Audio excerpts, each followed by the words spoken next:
Welcome back friends. आज की video में मैं आप लोगों के साथ डिस्कस करूंगी कि बायोकेमिस्ट्री का सेमी ऑटोमेटिक एनालाइज़र कैसे काम करते हैं और सेमी ऑटोमेटिक एनालाइज़र और मैनुअल एनालाइज़र में क्या डिफरेंस है और किसका ज़्यादा बेनिफिट है। मैं जैसे कि आपको पता है मैनुअल में ज़्यादा माइक्रोलैब 200 या माइक्रोलैब 300 इस्तेमाल होता है और सेमी ऑटोमेटिक एनालाइज़र्स में अभी काफ़ी एनालाइज़र अवेलेबल हैं। अरबा का अवेलेबल है, एक्सेल 200 180, फिर ये जिसान कैम 200 है जो मैं आपके साथ शेयर कर रही हूँ। इसके अलावा मेंड्रे के एनालाइज़र्स हैं सेमी ऑटोमेटिक। तो अब सबसे पहले जो हम देखेंगे पॉइंट वो है रीएजेंट स्टेबिलिटी। जैसे कि आप देख सकते हैं कि मशीन के अंदर ही रीएजेंट ट्रे मौजूद है। तो रिएजेंट ट्रे के नीचे ऐसा कूलिंग सिस्टम होता है कि वो टेम्परेचर रिएजेंट्स को स्टेबल रखता है। यानी कि आपको पता है बायोकेमिस्ट्री रिएजेंट्स को 2 to 8 डिग्री सेंटीग्रेड चाहिए होता है।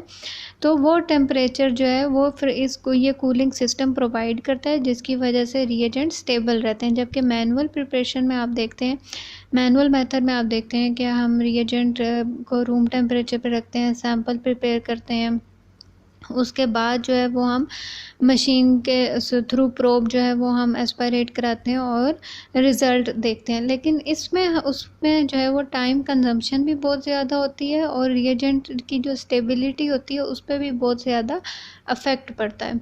तो अब इसमें आप जैसे कि देख सकते हैं कि सैम्पल ट्रे जो है वो भी मशीन के अंदर मौजूद है। सिर्फ हम लोगों ने सीरम, प्लाज्मा या यूरिन जो भी सैंपल टेस्ट के मुताबिक रिक्वायर होता है उसको हम जस्ट सैंपल ट्रे में रखेंगे, प्रोग्राम करेंगे और मशीन जो है वो ऑटोमेटिकली जो है वो सारा शेड्यूल करेगी और रिज़ल्ट हमें जो है वो मिल जाएगा। तो यानी कि हमें ना ही सैंपल को प्रिपेयर करना पड़ता है, ना ही हमें इंक्यूबेशन टाइम या रिएजेंट प्रिपरेशन टाइम, इन तमाम चीज़ों को भी नहीं देखना पड़ता है। जस्ट हम रिएजेंट ट्रे रखते हैं, जस्ट हम सैंपल्स मशीन के अंदर रखते हैं और उसके बाद हम प्रोग्राम करेंगे या जो भी हर मशीन का मेथड होगा उसके मुताबिक हम टेस्ट का शेड्यूल करेंगे और टेस्ट स्टार्ट करेंगे। तो ऑटोमेटिकली हर टेस्ट के मुताबिक हमें कैलकुलेटेड टाइम जो है वो कंप्यूटर स्क्रीन पे नज़र आ जाएगा और हमें पता चलता जाएगा जैसे जैसे हम लोगों के रिज़ल्ट कंप्लीट होते हैं। अब मैनुअल में माइक्रोलैब 300 या माइक्रोलैब 200 अगर आप मैथ यूज़ कर रहे हैं तो उसमें आपको 1 बाय 1 सैंपल जो है वो एक एस्पायरेट कराना पड़ता है। आपको बिल्कुल पास खड़ा रहना पड़ता है, रिज़ल्ट नोट डाउन करना पड़ता है, उसके बाद आप कोई दूसरा काम कर सकते हैं। लेकिन इसमें जो है आप ऐसा कोई भी मतलब हेडेक नहीं होता है जब सेमी ऑटोमेटिक एनालाइज़र में। जैसे ये देखें वर्क लिस्ट है, इसमें हम प्रोग्राम करेंगे और उसके बाद जो है डायरेक्ट हम रन करेंगे। अब ये देखें ये रिएजेंट्स जो हैं सेमी ऑटोमेटिक एनालाइज़र में 2 मेथड से हम रिएजेंट्स को रखते हैं, मैनुअल और ऑटो।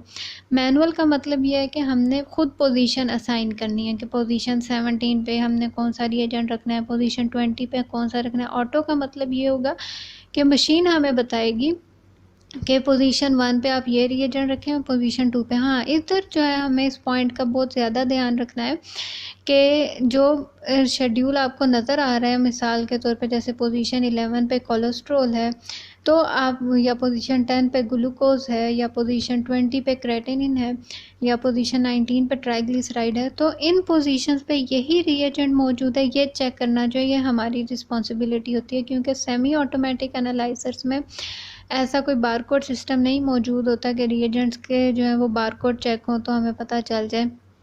जबकि ऑटोमेटिक एनालाइज़र जो अवेलेबल हैं उनमें बारकोड सिस्टम होता है, तो वो मशीन जो है वो ऑटोमेटिकली बारकोड से ही डिटेक्ट कर लेती है कि सेम रिएजेंट मौजूद है या नहीं है। तो उससे जो है रिएजेंट्स का जो है पोजीशन उसकी हम लोगों को थोड़ी केयर करनी होती है कि एग्जैक्ट पोजीशन पे रिएजेंट मौजूद है या नहीं। उसके अलावा मशीन के अंदर जैसे कि आप देख सकते हैं कॉलम्स है, monitor, samples, work list, methods. Monitor पे हम ये देख लेते हैं कि कोई मेथड जो है उसकी कैलिब्रेशन एक्सपायर्ड हुई है या नहीं हुई। हाँ, मोस्टली जो है कैलिब्रेशन पीरियड जो होता है वो 30 डेज़ होता है हर टेस्ट का। और सैम्पल्स में हम वर्क लिस्ट बनाते हैं। अब सेमी ऑटोमेटिक एनालाइज़र में आप तकरीबन मोस्टली जो तमाम एनालाइज़र्स हैं उनमें एक वक्त के अंदर आप 60 सैम्पल्स को प्लेस करके और रनिंग में लगा सकते हैं। जबकि मैनुअल में ऐसा नहीं होता। मैनुअल में आपको एक एक टेस्ट को 1 बाय 1 परफॉर्म करना पड़ता है, जो कि अगेन टाइम कंजम्पशन प्रोसेस होता है। तो ये अब मैं मेथड्स में हम लोगों ने फील्ड्स में अगर हम देखें तो हर मेथड का हमें प्रोग्राम मिल जाता है कि कौन सी वेवलेंथ है, सैंपल वॉल्यूम कितना होना चाहिए और रिएजेंट कितने हैं, 2 हैं, 1 है रिएजेंट।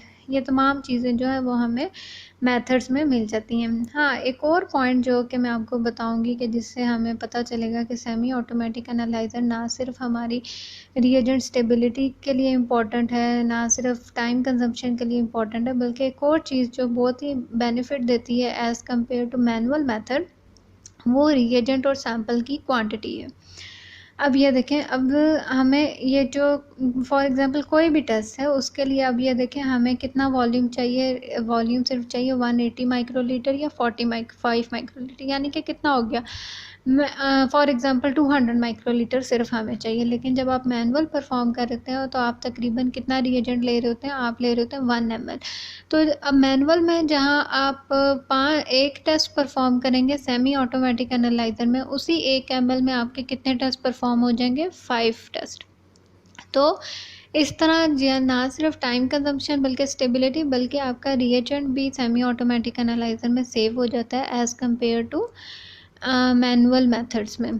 तो ये भी एक इम्पॉर्टेंट पॉइंट है जिसमें हम देखते हैं कि सेमी ऑटोमेटिक एनालाइजर्स में अगर हम टेस्ट परफॉर्म कर रहे हैं तो हम लोगों का ना सिर्फ रिएजेंट की स्टेबिलिटी अच्छी रहती है, टाइम कंज्यूम लेस होता है, बल्कि हम लोगों का रिएजेंट सेव भी होता है और हम ज़्यादा टेस्ट परफॉर्म कर सकते हैं। नेक्स्ट इंपॉर्टेंट चीज़ जो है, बहुत ही इंपॉर्टेंट, वो है एलजे ग्राफ, जो कि सेमी ऑटोमेटिक और ऑटोमेटिक एनालाइजर्स में एलजे ग्राफ अवेलेबल होते हैं, जबकि मैनुअल्स में मेथड में आपको पता है माइक्रोलैब 300 वगैरह में एलजे ग्राफ अवेलेबल नहीं होते हैं, आपको मैनुअल बनाने पड़ते हैं। तो उस हेडेक से भी ये एनालाइज़र सेमी ऑटोमेटिक अच्छे होते हैं, क्योंकि एलजे ग्राफ जो है, जैसे आपको पता, बहुत ही इम्पॉर्टेंट है आजकल मशीन्स की क्वालिटी चेक करने के लिए कि आया आपकी मशीन जो है वो सही टेस्ट परफॉर्म कर रही है या नहीं कर रही है। तो एलजे ग्राफ में आपको जैसे कि पता है कि वेस्ट गार्ड रूल्स अप्लाई होते हैं, तो मशीन के अंदर ही वेस्ट गार्ड रूल्स फीड हुए होते हैं। तो जो अगर कोई भी क्यूसी आउट ऑफ कंट्रोल होगा तो वो उस रूल जब वो हाईलाइट हो जाएगा और हमें पता चल जाएगा कि ये वार्निंग है या रिजेक्शन है। इसके अलावा मेंटेनेंस जो होती है मशीन्स की, वो भी बहुत ही इजी होती है। क्लीनिंग सॉल्यूशंस अवेलेबल होते हैं और वो क्लीनिंग सॉल्यूशन बहुत हम लॉन्ग टाइम के लिए यूज़ कर सकते हैं। उनकी कुछ जो होते हैं वो हम वॉश बफर्स बनाते हैं डाइल्यूशंस बना के, और कुछ जो है वो हमें मंथली चाहिए होते हैं क्लीनिंग के लिए, लेकिन वो भी बहुत लॉन्ग टर्म यूज़ होते हैं। फिर हम लैंप का देख सकते हैं कि लैंप जो है वेवलेंथ्स हम चेक करेंगे, तमाम वेवलेंथ्स वैलिड हैं या नहीं है, लैंप चेंज करना चाहिए या नहीं करना चाहिए। तो बहुत ही इजी होगा हम लोगों को यूज़ करना।